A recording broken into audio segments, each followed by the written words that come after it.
जय सिया राम और आप सभी को रामनवमी की बहुत बहुत मंगल कामना और बधाई। तो नवरात्र के अंतिम दिन हम लोग रामनवमी बनाते हैं।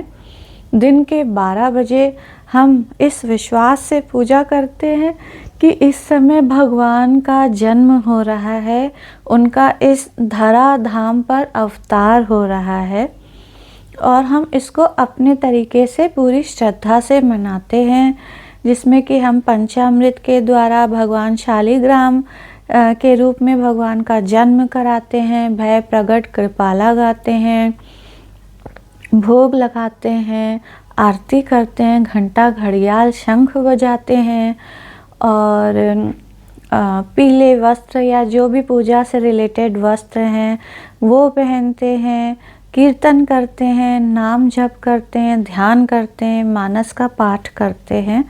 और सभी लोग इतना कुछ नहीं करते, लेकिन हाँ बहुत से लोग ये पूरा सब कुछ करते हैं और मन में बहुत ज़्यादा श्रद्धा और शांति का अनुभव करते हैं।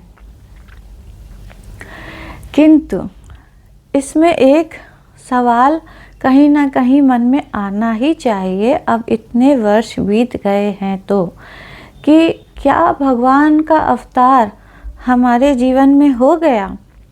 क्या हमें उसकी अनुभूति हो रही है? क्योंकि भगवान का जो अवतार है यदि वो हो गया तो उसकी जो अनुभूति होती है वो बिल्कुल अलग होगी ना। मतलब जो भी हम कुछ अपने एक्सपीरियंस से जानते हैं या फिर हमने जो सुना पढ़ा है, अगर वैसी ही अनुभूति भगवान के अवतार के द्वारा भी हमें हुई तो आपको नहीं लगता है कि इसमें कुछ शंका करनी चाहिए? तो भगवान का अवतार हुआ या नहीं, अगर दिल पर हाथ रखकर ईमानदारी से सोचें तो शायद बहुत से लोगों का जवाब ना में ही आएगा। और फिर भी हम लोग हर साल वही सब कुछ करते चले जा रहे हैं बिना इस बात के बारे में सोचे हुए, जिज्ञासा करे हुए, और सबसे बड़ी बात कि बिना इस बात की चिंता करे हुए कि भगवान का अवतार हमारे जीवन में हुआ या नहीं और अवतार का अर्थ क्या है। मानस के विभिन्न प्रसंगों से जो हमें भगवान के अवतार के बारे में पता चलता है या भगवान के विराट स्वरूप के बारे में पता चलता है, या फिर गीता में श्री कृष्ण का जो जन्म होता है उसके बारे में हमें जो भी पता चलता है, मैं प्रयास करूँगी कि बहुत छोटे में उन सारी बातों को जितनी मेरी बुद्धि है उसके अनुसार मिला सकूं। तो फिर जैसे महाराजा मनु और महारानी शत्रुपा ने बहुत कड़ी तपस्या करी, तब भगवान राम ने उन्हें उनके पुत्र के रूप में अवतार लेने का आश्वासन दिया। और हम जानते हैं कि केवल एक यही कथा नहीं है, बहुत सी कथाएं हैं जिसमें अलग अलग भगवान ने वरदान दिए। और उसमें से एक तो वो भी हम लोग जानते हैं कि नारद जी ने भगवान को श्राप दिया, इसलिए उनका अवतार हुआ। और जब भी देवताओं पर बहुत बड़ी मुसीबत आई तो भगवान ने अवतार लेने की बात कही, या ऋषि मुनि उनके द्वारा भी भगवान ने अवतार लेने की बात कही। और कुछ ऐसे प्रसंग हैं जो कि बहुत सांकेतिक रूप से उनमें कुछ बातें बताई गई हैं, जैसे कि जब सीता जी लंका में हैं और हनुमान जी भगवान जी को बता रहे हैं, राम जी को, कि एक एक क्षण सीता जी का कल्प के समान बीत रहा है। और इसी शब्द का प्रयोग जैसे कि काकभूषुंडी जी वाले प्रसंग में है कि कई कल्प बीत गए जब काकभूषुंडी जी भगवान के गर्भ से निकले और उन्होंने देखा कि कितने ही अलग अलग ब्रह्मांडों में वही भगवान का जन्म हुआ है, तो ब्रह्मांड, कल्प और बहुत सारे ऐसे टाइम के यूनिट्स यूज़ किए गए हैं। मुझे हिंदी में थोड़ा उतना समझ में नहीं आ रहा अचानक, तो मैं इंग्लिश के कुछ शब्द यूज़ कर रही हूँ। तो उसके अनुसार भगवान का जन्म होता है। और यदि हम लोग भगवान राम के जन्म के विषय में देखें तो जो अभिजित समय होता है दिन के ठीक 12 बजे, उस समय भगवान का जन्म होता है। और ये जो टाइम पीरियड है ये किसी चीज़ से बंधा नहीं हुआ है, ये फ्री है और इसमें आप सारे शुभ कार्य भी कर सकते हैं बिना दिमाग लगाए। तो बात मैं ये कहना चाहती हूँ कि हमारे जीवन में भगवान का अवतार कैसे होगा। तो कहीं ना कहीं हम लोगों ने अपने मन में कुछ कल्पनाएं पाल रखी हैं कि अंतिम समय में हमें भगवान का दर्शन होगा। अब कितनों को हुआ तो पता नहीं, और ऑब्वियसली शायद ही बहुत ही कम लोगों को हुआ, क्योंकि कुछ ना कुछ तो उसका आइडिया मिल ही जाता है। अब जाहिर सी बात है जो अंतिम समय उसका बीत गया है तो उसके द्वारा तो हमें नहीं पता चल सकता, पर किसी ना किसी सूत्र के द्वारा हमें कुछ संकेत मिल जाते हैं। तो ऐसे बहुत ही कम भक्त हुए हैं। लेकिन क्या ये यह बताने के लिए है कि हमारे जीवन में फिर कोई आशा ही नहीं है? बिल्कुल आशा है, और प्रत्येक के जीवन में भगवान के अवतार की आशा है। क्योंकि हम ऐसे सोचते हैं कि अब कलयुग हो गया तो भगवान का अवतार होना चाहिए। जैसे कि त्रेता युग में भगवान राम का अवतार था तो सब लोगों ने उन्हें देखा, और द्वापर में श्री कृष्ण का अवतार था तो सब लोगों ने उन्हें वैसे देखा, या भगवान के अन्य अवतार थे तो सब लोगों ने उन्हें वैसे देखा। लेकिन जो भी हमारे ग्रंथ हैं उनकी भाषा बहुत ज़्यादा सांकेतिक है और उसको समझना बहुत बहुत आवश्यक है। और अवतार की जब हम बात करते हैं या किसी भी प्रसंग की बात हम करते हैं तो मानस के इतने प्रसंग आपस में जो है उनका एक ताना बाना बुना हुआ है कि डायरेक्टली तो आपको नहीं लगेगा कि वो अवतार से रिलेटेड हैं, बट वो हैं। तो एक बार जब आप यह समझ पाएंगे गुरु की कृपा से, ईश्वर की कृपा से, और आपके अपने अंदर की जिज्ञासा और आपके द्वारा की गई साधना उसके माध्यम से, तो आपको ऐसा लगेगा कि ये तो रहस्य की परतें ही खुलती चली जा रही हैं और ऐसे तो कोई कैसे ही सोच सकता है। तो मैं इस समय अवतार के एक पक्ष की बात करूँगी जो कि मैं उसके विषय में अधिक समझती हूँ, इसलिए मैं उसी पक्ष के बारे में बात करूँगी। और वो पक्ष है जीवन में अंधेरे का पक्ष, जिस समय हमारे ऊपर बहुत सारी समस्याएं होती हैं और इसके अलग अलग आपको दृष्टांत मिल जाएंगे।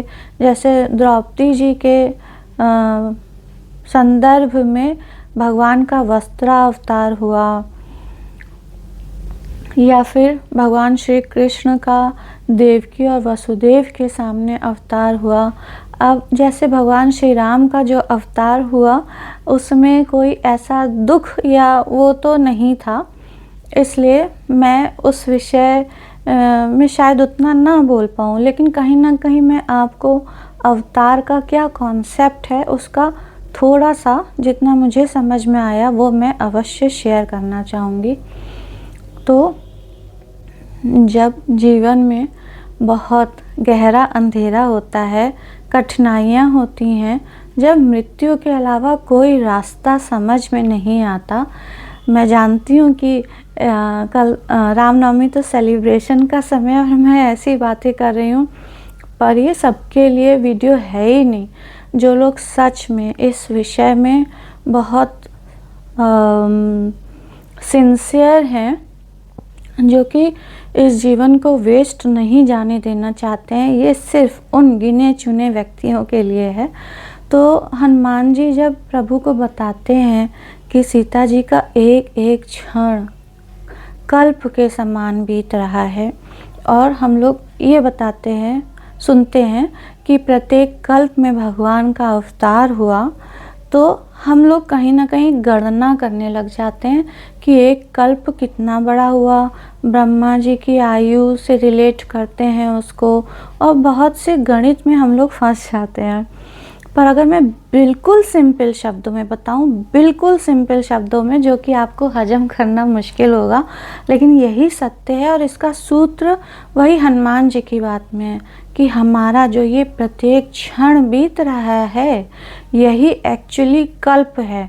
और जिस क्षण में हमें भगवान की ऐसी आवश्यकता पड़ जाएगी कि बिल्कुल जीने और मरने की नौबत आ जाएगी, बस वही वो कल्प होगा और भगवान हमारे अपने जीवन में अवतार ले लेंगे। तो देखा ना आपने, ये हमारा जो एक कल्पना है कि कल की अवतार होगा कलयुग में और वो सब, उससे बिल्कुल परे है। और हम चाहें तो अभी इसी क्षण भगवान का अवतार हमारे जीवन में हो सकता है। पर आपने देखा इसमें क्या कैच है? यदि हम चाहें। और हम कहते हैं कि हम चाहते हैं, लेकिन हम चाहते ही नहीं। तो भगवान का अवतार तब होता है जब आपको पास कोई ऑप्शन नहीं बचता, कोई चॉइस नहीं बचती, और भय, आतंक आपके जीवन में बिल्कुल जगह बना लेता है। निराशा ही निराशा आपके समक्ष होती है। और इसका जो है, अगर सिर्फ एक उदाहरण मैं देना चाहूँ तो वही लंका में सीता जी जो बैठी हुई हैं। और मैंने भी अपने जीवन में जब इस को महसूस किया, तो मैं सच बताऊँ, मैं शपथ खा के बताऊँ कि मैं कोई एक अंश, जिसको मैं छोटा सा छोटा उसका यूनिट ही नहीं बता सकती हूँ कि मैंने किस रूप में महसूस किया, लेकिन मैंने सीता जी का ऐसा लगता है कि जैसे उनके दुख को महसूस करा। क्योंकि कहीं ना कहीं हमें ये होता है कि अरे वो तो सीता जी हैं, वो तो स्वयं भगवान हैं, भगवान की शक्ति हैं, और यह तो लीला ही है, उनको वो दुख थोड़ी ना हो रहा होगा। पर जब आप कहीं ना कहीं आपके जीवन में इतना दुख आ जाए, और साथ ही साथ आपको भगवान पर श्रद्धा, विश्वास, और सबसे बड़ी बात है उनके प्रति अनुराग उत्पन्न हो जाए, तभी आप ये समझ पाएंगे कि जब मुझे इतना दुख हो रहा है, तो सीता जी को भगवान राम से दूर होके कितना दुख हो रहा होगा।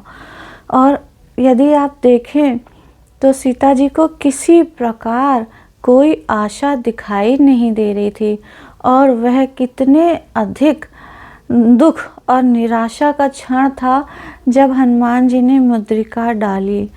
और उस क्षण तक पहुंचने के लिए सीता जी को कितना अधिक दुख होगा। तो वही बात है, वही हमारे जीवन में जब तक कोई भी ऐसा व्यक्ति, वस्तु या परिस्थिति होती है जो हमारे दुख को शांत कर सके, या जो हमें मृत्यु का भय है उसमें हमें कोई सपोर्ट कर सकता है, तो फिर सॉरी, भगवान का अवतार आपके जीवन में नहीं होगा। तो भगवान के अवतार के लिए हमारे जीवन में उस महान दुख को आना ही पड़ेगा, जिसका निवारण उनके सिवा कोई नहीं कर सकता। तो कहीं ना कहीं एक प्रश्न यह भी उठ सकता है कि क्या यह अच्छी बात है कि हमारे जीवन में इतना बड़ा दुख आए और हमें भगवान का अवतार हो ऐसी ज़रूरत पड़े? ऐसा नहीं हो सकता कि भगवान हमारे ऊपर कृपा करें और हमारा जीवन सुखमय बीते।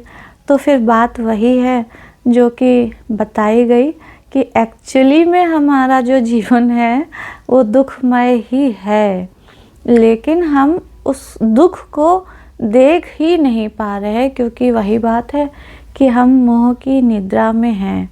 और मैं ये नहीं कह रही हूँ कि मैं मोह की निद्रा में नहीं हूँ, लेकिन कभी कभी ऐसा होता है ना कि आप सो रहे होते हैं लेकिन अचानक हल्की सी आँख खुलती है और आप दाएं बाएं देखते हैं या कुछ सोचते हैं या कुछ भी, और फिर दोबारा सो जाते हैं।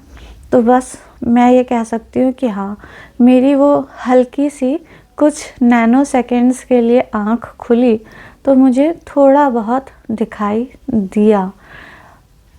उसके द्वारा मुझे यह पता चला कि हम सभी का जीवन ऑलरेडी दुखमय है, बट जब भी हम उसको देख लें, और जब हम उसको एक बार देख लेते हैं ना, तो फिर there is no looking back, you can not unsee what you have scene.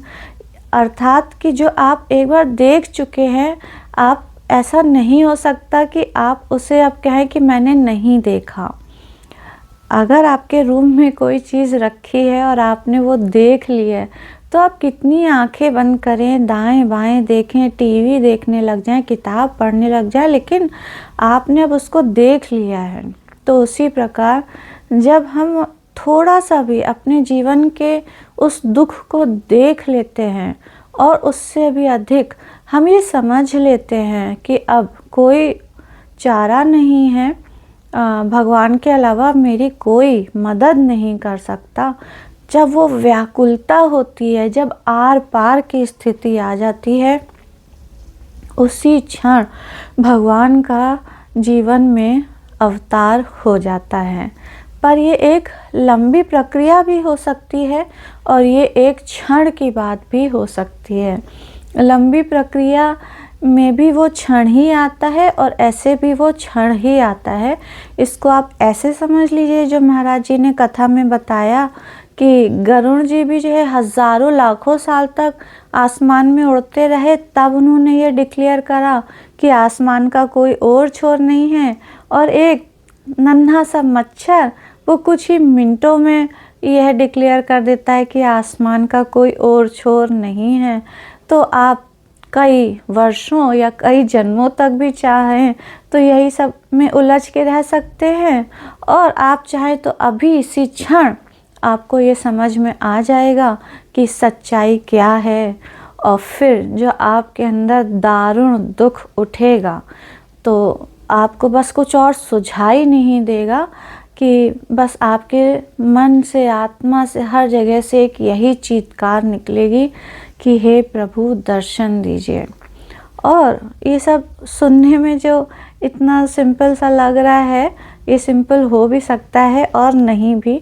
Simple होना ना होना इस बात पे डिपेंड करता है कि हमारा अहंकार कितना बड़ा है और हम कितने बेहोश हैं और अपने संस्कारों, देहाभिमान से कितने घिरे हुए हैं, और गुरु के प्रति हमारी कैसी श्रद्धा, कैसी भावना है।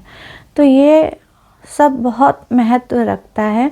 और अगर गुरु के प्रति हमारा बहुत ज़्यादा अनुराग है, हम उनके शरणागत सच में हैं, केवल कहने के लिए नहीं, उनके पोस्टर्स लगाने, उनकी बातें करने के अलावा हृदय से अगर हम बिल्कुल उनके आगे नतमस्तक हैं, अपने को कुछ नहीं मान रहे, तो यह सब कुछ बहुत जल्दी हो जाता है। और जैसा कि महाराज जी ने अपने एक प्रसंग में कहा कि ऐसा हो कि आग से भी गुजरना पड़े, उसका कष्ट भी ना मिले और नाम भी मिल जाए।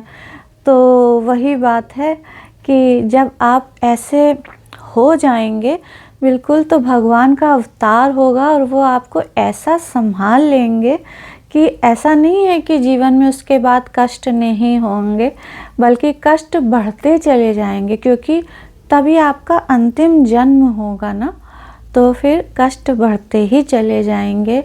और क्योंकि मैं ये कहना चाहूँगी कि भगवान का जो अवतार आपके जीवन में हुआ वह अंतिम बात नहीं है, वह शुरुआत है। क्योंकि जब भगवान अवतार लेते हैं उसके बाद ही तो रावण का विनाश होता है, कंस का विनाश होता है, दुर्योधन का विनाश होता है, तो फिर लड़ाई और ज़्यादा कठिन होती चली जाती है। तो आप ये ध्यान रखिए कि जो भी ये कहते हैं कि आजकल आप सुनते ही होंगे, आजकल क्या हमेशा से ही, कि एक शांति छा जाती है, तो ऐसा कुछ नहीं होता। कहते हैं कि जब आपको शांति चाहिए तो आपको युद्ध में उतरना पड़ता है। और आप जानते ही हैं कि महाभारत में भी श्री कृष्ण ने अर्जुन से इतना बड़ा युद्ध करवाया, और जब विभीषण भी भगवान की शरणागति उन्होंने ग्रहण करी, एक तरीके से उसको उनके जीवन में भगवान का अवतार ही तो कहेंगे हम, तो उसके बाद कितना बड़ा युद्ध हुआ। तो ध्यान रखिए कि यह सब उतनी मीठी मीठी बातें नहीं हैं जैसी हम लोग को बताई गई हैं, क्योंकि ये क्या है, जैसे कि आपको अगर एक एग्ज़ाम्पल दें तो जो भी कुछ प्राणी जैसे अंडे से निकलते हैं, तो वो अंडे के शेल को तोड़ते हैं ना, और मान लीजिए कि वो शेल बहुत ज़्यादा कड़ा हो, बिल्कुल पत्थर जैसा हो, तो और उसको तोड़ने में कितनी मेहनत लगेगी। तो वैसे ही हमारे संस्कार, हमारा देहाभिमान, हमारा अहंकार जितने ज़्यादा गहरी पैठ बनाए हुए होंगे, उतनी ही ज़्यादा हमको तकलीफ़ होगी और उतनी ही ज़्यादा हमारी यात्रा कठिन होगी और चुनौतियों से भरी हुई होगी, क्योंकि अंत में तो हमें मिट जाना है, हम रहें ही ना, हमें खुद को तोड़ देना है। और यही तो बहुत मुश्किल होता है, इसके लिए हम हाँ कभी कभी बोल पाते हैं।